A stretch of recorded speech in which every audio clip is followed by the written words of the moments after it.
Welcome into Additional Crew. Adam and Nick here today, and we are happy to be talking to Joel Pierce. Joel plays Connor in Love and Monsters. He's co-founder of Creating Artists. He's a longtime actor, and he's the recipient of IFFA's Best Actor Award in 2024 for his work in the short film Mirror Mirror. Thanks for joining us, Joel. We appreciate your time, and let's just jump right into these questions. Thanks, I'm gonna Nick. ask- Hey, Adam. What's up, dude? It's so cool to have Good you to here. see I mean, you. I was geeking out looking at your credit list. By the way, it was just like, oh man, we get to talk to Joel. This is sick. Thanks for inviting me. I enjoy catching up with people. Wonderful. I'm going to start off with some questions about Love and Monsters specifically, so we can just talk about that because Yeah, we're sure. reviewing the film. Spoilers are okay. We do spoiler heavy reviews. They're about as long as the movie themselves, so we'll get on all the stuff in that. So don't worry about saying something people may not want to hear. I'll start with this: the synchronized line you do with your fellow actor Tekoe Tuhaka had a joke in script about how many times you rehearsed that speech. I just have to know, in reality, how many different takes did it get for you guys to get the finished product? Well, the funny thing is, I don't actually know if TK and I ever rehearsed that at all. I mean, we would have done the table read of that, when Paramount came out and we did the table read, but I don't think we ever rehearsed it. It was just Dylan's response to that was just so hilarious. We were like, wow, that obviously works. Yeah, it's that moment of like, hard truths, and it's just so deadpan, like in the heat of the moment at the same time, and how deadpan your response is, like you've told it to yourself a million times. Yeah. It's like, we all know this. Come on, man. How do you not know this? Gangster. Adam, go ahead and you can take us away on this next Well, question. let's stay with the Love and Monsters stuff before we get in the other stuff, Nick. Yeah. And so, you want to do this next one, or should I pop it? All you, Adam. All right. So you played the leader of a colony of folks after an apocalyptic event. Can you take us through your thought process on how to play your character, or how you thought to play your character? Yeah, I mean, there were two things that sort of came to mind apart from the obvious, which is the monsters and the sounds and things you got to respond to. But the one was taking control of the leadership, taking ownership and the responsibility of, if I'm the leader of this colony, I'm responsible for keeping them alive. Obviously, I didn't do such a great job of keeping myself alive, but, not for lack of trying. So that was the one thing. The one thing was having that thought process of, all right, I got to keep everyone safe. And we had, in the background of the shot, you'll see like there's like a mother with a baby, and there's a whole community of people, outside of just the cast, the lead cast. So you really got that sense that you're taking care of basically, a little village, and especially when you're seeing babies or baby dolls, etc. But your imagination's going with it. It does. I think most people have some kind of protective instinct in them somewhere. So that was easy to lock into that. And then the other part of it was just to have that personal relationship with Dylan's character, because there's a bit of banter between us. So yeah, it's just treating him like a younger brother, really, that doesn't know shit about the world.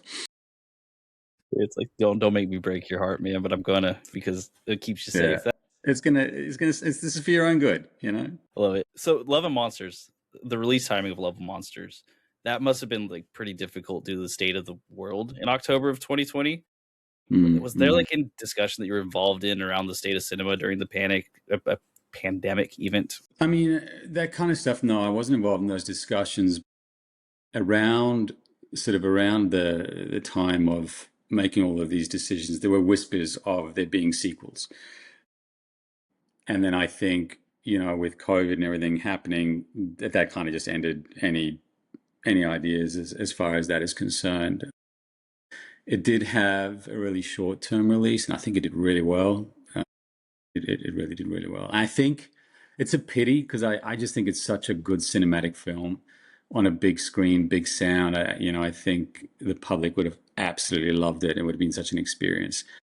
The visual effects, obviously, incredible in that film. So it is a pity, but then again, it's also a great film that you can sit at home with a family, and watch with a kid. So I feel like it's done its job on that front anyway.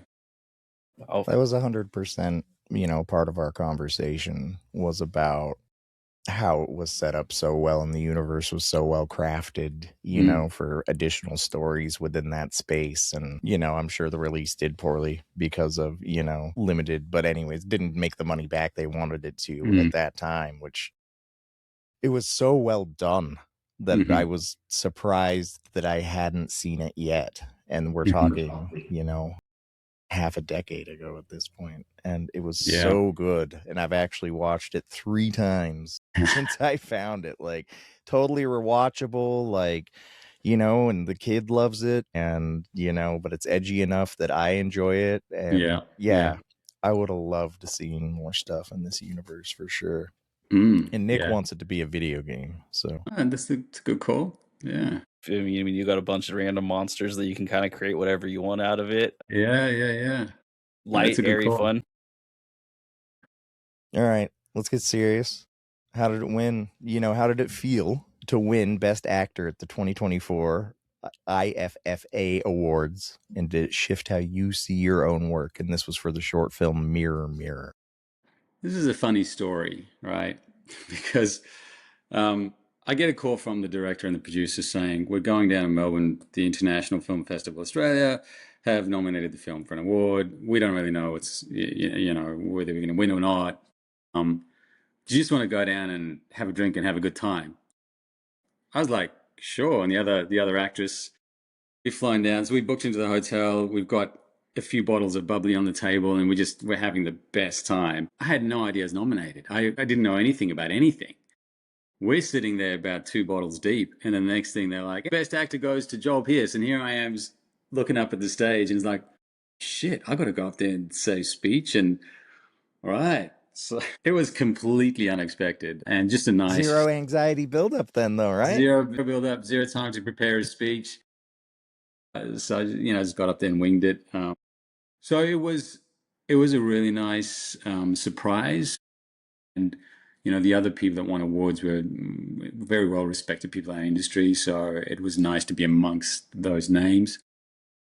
Does it change how I view things? I don't think so. I just think it's nice to be acknowledged on some level, you know, by either your peers or by an independent body that, hey, we like what you do, you know, it's pretty all right. So I think that's super sweet. I think it's just it Especially puts a bit when of you're not confidence. even expecting it, right, Joel? You're just like hanging out, getting Yeah. a buzz on, and all of a sudden you're like, you care about me? I was like, That's what? awesome. There's no way. This is crazy. But yeah, That's so good. It was a really fun night. I bet I got a lot more fun after that. The next day, not so much. We get. Do awards influence the way you choose future projects or what you actually are going to work on next, or is it something that you kind of just don't think about as much? Look, for me and where my career is at, if my agent puts something forward to me, I'll audition for it. You know, I trust them and they know what they're doing. So anything that comes through them is going to be legit and it's going to be good. So there's no sort of editing from my side where I go, yes, no, yes, no. I'm not at that point, I guess, where I've got 10 offers coming in at once. And I'm like, eeny, meeny, miny, mo. It's like, yeah, cool, we'll deal with this. But I did have an interesting experience I was on set for another show called Monarch, Legacy of Monsters, and I met the director who was Hiromi Kamata. And so she was also director on Shogun, the show, and The Night Agent, which is pretty popular on Netflix. And I'm expecting this strong Japanese sort of stoic figure, and in comes this short, really bubbly. Well, she's Mexican and mixed with Japanese, Hiromi Kamata. And I'm like, wow, you are not what I expected at all. And I said to her, I've got to show you something. And she's like, what do you got to show me? And I'm like, I wrote in my journal that my next role, I'm going to be wearing a cap, boots, and I'm going to be on a boat. And she was like, no way. And I showed her my journal entry, which says I'm cap, boots, boat. And literally the character is the captain of a ship. And she's, oh, you're a manifester. That's so cool. And I'm like, Nice. so whilst I think I don't edit or change, I do kind of put out there what I would like to do next. And it's pretty crazy how many times that works out. Manifestation's a powerful thing, man. Laws of attraction. I mean, it's just science, 100%. right? Negative attracts negative, positive attracts positive. I do think there's a lot to that. I've had too many coincidences for that to just be It's science, brother. It's just the way it is. Yeah. I don't know. It seems that way though, right? If you're a jerk all the time, people are jerks to you, and if you're nice all the time, people are nice to you, and it seems to work for everything else too. It's like the golden rule, like tenfold, you know? Obviously, a lot of your work, the bulk of your work, you starred in a major drama series, and I don't know if I'm pronouncing this right, Igoli? Yeah, pretty good. Hey, there's hundreds of episodes. What did that early intensive experience teach you about consistency and character evolution? And I mean, consistency, really, that is 10 years is like, that's a run. Yeah. And I think, I mean, there's so much to be said for consistency, in general. I think consistency over time leads to more success than the aim for perfection. Just a 7 out of 10 is over time is far more powerful than a 10 and then a 2 or a 1. But anyway, that's a bit of sidetrack. The consistency in that show was the volume of work that I had to do in a day. So we had to shoot the same scene twice. So in South Africa, where that soap was the main thing, you shot in a language called Afrikaans and English. And then you had to shoot a second take for the international market, all in English. So 8 pages of dialogue turns into 16 pages of dialogue. And you get that once you wrap. So at about 5 o'clock, you wrap on average. Sometimes you go late, but on average, you wrap at about 5. You get your script for the next day, and you're back on set. You're back in makeup at 5 o'clock, 5:30 the next morning. And we shot 6 days a week, 5 days. So 6-5 for 4 years. And what that did is it built a muscle, just an incredible ability to learn a script. I mean, I was driving to work. I was driving to set, and I would get my partner to read my scene to me, and she'd read it once, and I knew it. Like your ability to learn something really quick became insane. And then just, being able to lock into connecting and being in the moment, I guess, just becomes second nature. There really quick. Was that all short term, or do you remember any of those scripts to this day? All short term. Yeah, all short term. Yeah. My long-term memory is disastrous, just in life, in general. Like, man, I have the worst long-term memory on the planet. I don't know. The ability to memorize all that and for every day 2 languages, dude, that's insane. Yeah. No, I can learn a script real quick, but man, don't ask me to regurgitate in a week's time. I don't remember what I did yesterday. So, do you remember episode 231 when you said that? Yeah. It's like, yeah. Tell me about it. Right. That seriously, I've been to like soap opera conventions here in the States, and all I can say is that like nicest people, and they have to be insane to be able to remember all that. But that makes a lot of sense. It's like a muscle; you get better as you go. It really is.